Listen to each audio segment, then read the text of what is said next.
Salut,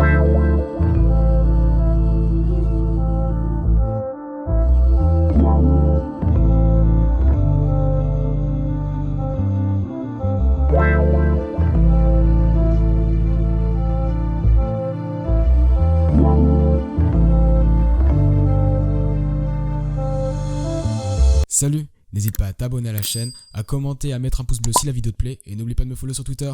Bonne vidéo. Eh bien salut à toutes et à tous, c'est Simon, j'espère que vous allez bien et aujourd'hui on se retrouve pour la vidéo test comparaison entre le Blue Yeti et le Bird UMA.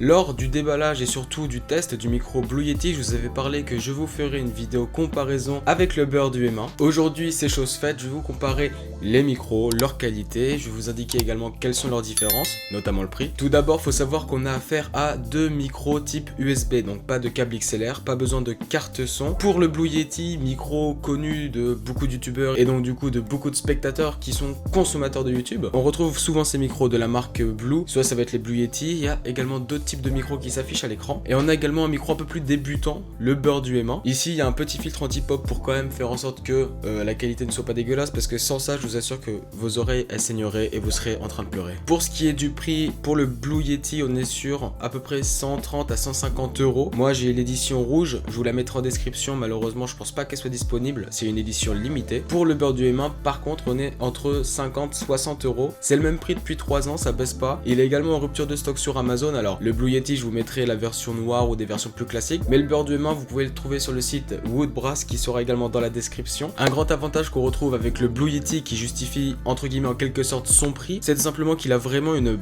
bonne carte son, entre guillemets une bonne carte son intégrée à l'intérieur, c'est-à-dire on a plusieurs directivités. Ça je vous laisserai regarder une vidéo qui sortira prochainement sur comment choisir son micro pour son home studio, où je vais vous expliquer en fait à quoi ça correspond, mais il a plusieurs directivités qu'on voit à l'arrière. Alors c'est pas ici, c'est juste au-dessus. Faut savoir qu'on a affaire à 4 modes différents. Le mode cardioïde, donc en gros la prise de son seulement à l'avant. On a bidirectionnel, donc avant, arrière. On a le mode omnidirectionnel, donc tout autour du micro. Et je crois qu'on a aussi un autre mode, mais je sais plus trop c'est lequel, mais bref on a 4 modes en tout cas. On peut régler également le gain du micro juste au-dessus. Si je le mets à fond, on va pratiquement plus m'entendre, donc je vais le remonter. Par contre, si je le mets de ce côté-là, vous voyez que là le son il est très fort, on va baisser, le but c'est pas de saturer trop.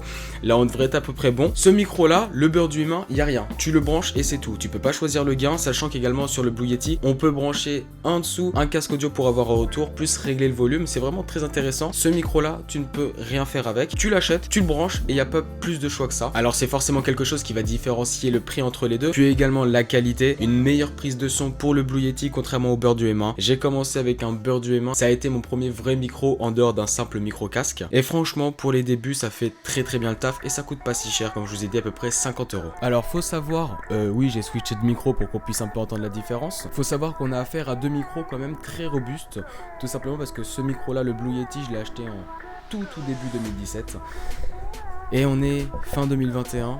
Enfin du moins milieu 2021, plus proche de la fin que du début, et il marche encore assez bien, il a toujours une bonne qualité. Ce Blue Yeti là, ça fait 1 an que je l'ai, il a pas bougé et c'est des micros conçus vraiment faits pour durer dans le temps. Si vous en prenez soin, si vous les chouchoutez un petit peu, si vous les faites pas tomber, ils peuvent vous tenir vraiment pendant très longtemps. Maintenant ce que j'aimerais bien faire, c'est une petite phrase d'intro que je fais à chacune de mes vidéos pour voir si on entend une légère différence au niveau des micros et de leur prise de son. Et bien salut à toutes et à tous, c'est Simon, j'espère que vous allez bien. Aujourd'hui on se retrouve pour une nouvelle vidéo test de comparaison du Blue Yeti et du Bird UMA. Et bien salut à toutes et à tous, c'est Simon, j'espère que vous allez bien. Aujourd'hui on se retrouve pour une nouvelle vidéo comparaison entre le Bird UMA et le Blue Yeti. Je suis en train de faire le montage, les lunettes sont vraiment très moche et j'ai galéré à les enlever. Et juste pour vous dire qu'on est d'accord qu'il y a une très grosse différence entre le Bird UMA et le Blue Yeti, je trouve, au niveau de la prise de son.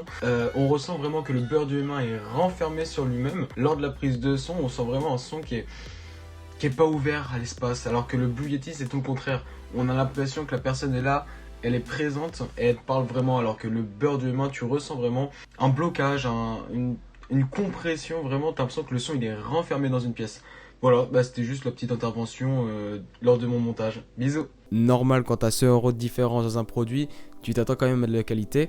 Mais voilà, je pense que c'est important de vous le dire. À choisir, si vous voulez un micro personnel, un micro pour jouer avec vos potes, pour leur parler, avoir un micro de bonne qualité, si vous faites 2-3 vidéos, mais c'est surtout pour vous, pour votre plaisir, foncez vers le beurre du M1, pas chier à prendre un micro à je sais pas combien, ça ne vaut pas la peine. Par contre, si vous faites quelque chose d'un peu plus professionnel, que vous cherchez à avoir peut-être un peu plus de matériel, que vous faites par exemple du stream, des vidéos ou je ne sais quoi, foncez vers la marque Blue. Donc bien sûr il y a la gamme Blue Yeti, mais dans la marque Blue il y a également d'autres micros.